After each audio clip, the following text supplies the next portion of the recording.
Good American Family star Imogen Faith-Reid unpacks that perspective-shifting episode. Back when the mysterious scandal surrounding Natalia Grace Barnett made headlines, Imogen Faith-Reid, the actor who would one day play her, wasn't aware of it. As gripping as the case was, it didn't exactly make UK headlines, and Faith-Reid only came to learn of the story when she landed a starring role in Hulu's Good American Family. I saw that it was an open casting and saw that it was going to be filmed in America, and I genuinely was like, well, I'm not going to get that, but what can I do? The actor recalled in an interview with IndieWire. After 3 or 4 recalls, I got the job, and it just felt so surreal. I was in a restaurant, I look at my phone, see the contract, and I genuinely just freaked out. It was such a surreal moment. In the series, Faith-Reid plays Natalia Grace, whose adoptive parents believed that she was an adult pretending to be a child. Christine Ellen Pompeo and Michael Barnett, Mark Duplass, cited the girls' behavioral issues and perceived threats of violence to their family before moving her out and becoming acting legal guardians. Episode 5 of the series shifts firmly from Christine's point of view to Natalia's, that of an abandoned child now forced to live alone, and completely ill-equipped to do so. Her memories reframe events that have already been shown through Christine's eyes as misunderstandings or abuse. Not only was she left alone in an apartment at 8 years old, she was also somebody living with a disability, Faith-Reid said. Playing that and being in that physique and that body, it just felt like, how can anybody do this to a child? It made me feel angry towards the story.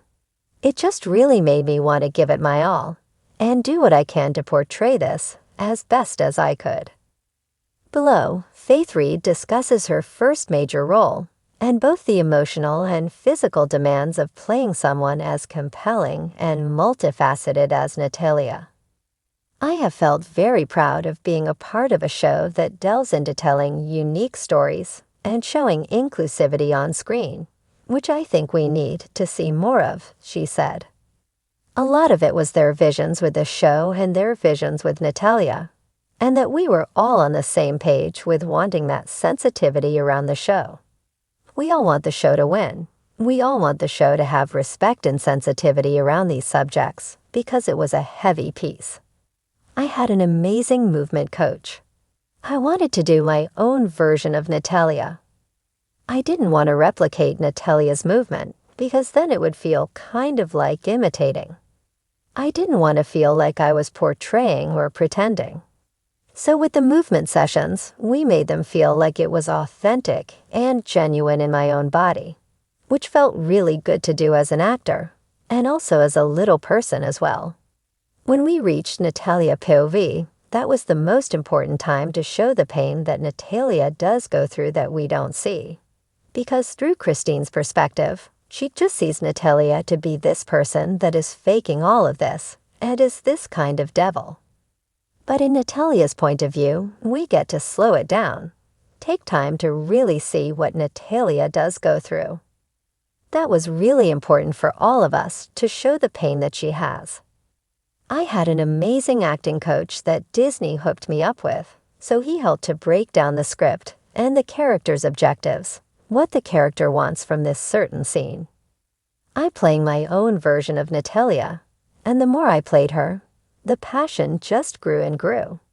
So when it got to Natalia POV, that's when I wanted to show that justice for her. It was really important to me to tell this story. It was really fun, actually, to play so many different versions, especially because it was my first role. It was something that was cool to delve into.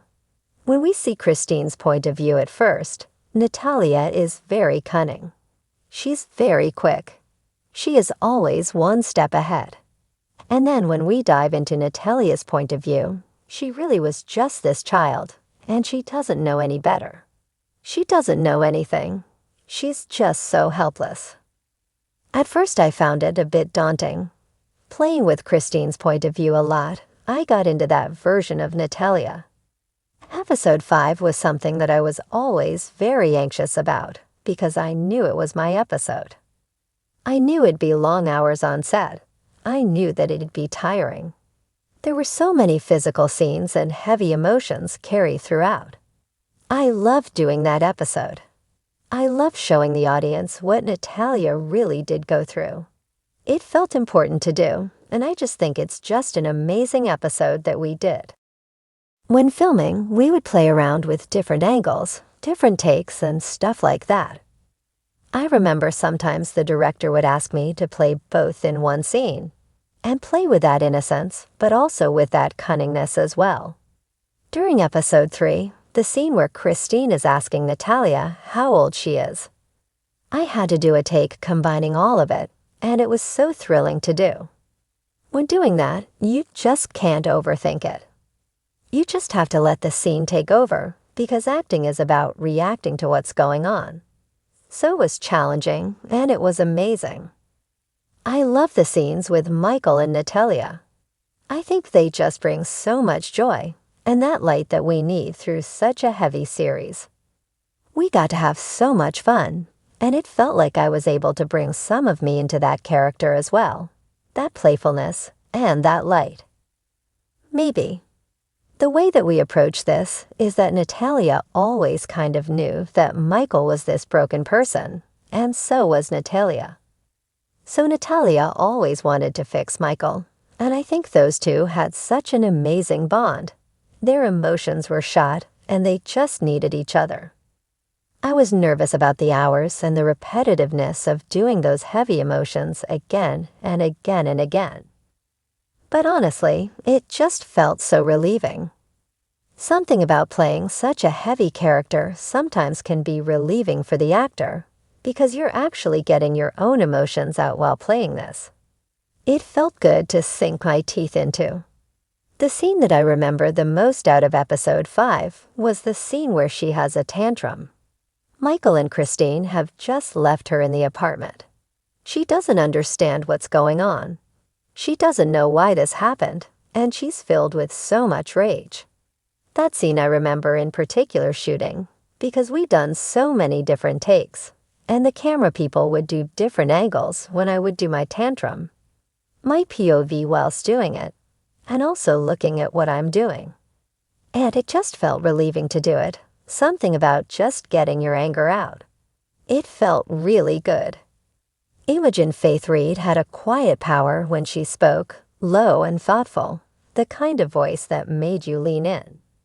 And in this moment, sitting across from a packed panel audience at the Paley Center, that same voice cut through the noise of applause, rewinding time to the episode of Good American Family that had everyone talking.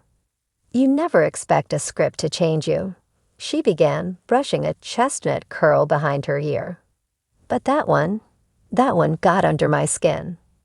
The episode in question, Season 4, Episode 9, titled The Things We Carry, marked a turning point in the beloved family drama. The series, which had often tiptoed around deeper political or emotional themes, dove headfirst into the murky waters of generational trauma, privilege, and identity. Imogen's character, Leela Stanton, the fiercely loyal middle child turned activist, found herself confronted by a shocking revelation about her late grandfather, long painted as a war hero and moral compass.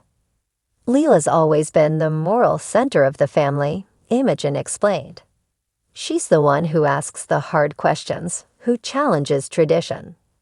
But this episode forced her to examine herself, where she came from, and whether you can still call something home once you see all the cracks in its foundation. The episode unraveled as a series of interwoven flashbacks and present-day conversations. Leela, digging through boxes of her grandfather's belongings for a school legacy project, discovered a letter. Not just any letter. It was one that connected her grandfather to a racially motivated incident during the 1960s, one the family had buried deep under the mythology of American exceptionalism. Fans were stunned. Critics called the episode a wake-up call cloaked in a family dinner scene. And for Imogen, filming it was nothing short of life-changing. I remember sitting on set the day we shot the attic scene. She said, eyes distant. Leela's reading the letter out loud, and you can see her whole world tilting. That wasn't acting. That was me too. Because I started asking myself, what myths have I bought into about my family? About my country? Imogen's performance was raw, tremulous with the weight of someone whose moral certainty was slipping through their fingers. She admitted it was the hardest episode she's ever filmed, not for its technical demands, but for the emotional toll. I went home that night and called my mom, she said. And I asked her if we had any family secrets like that. She laughed at first. Then she got quiet.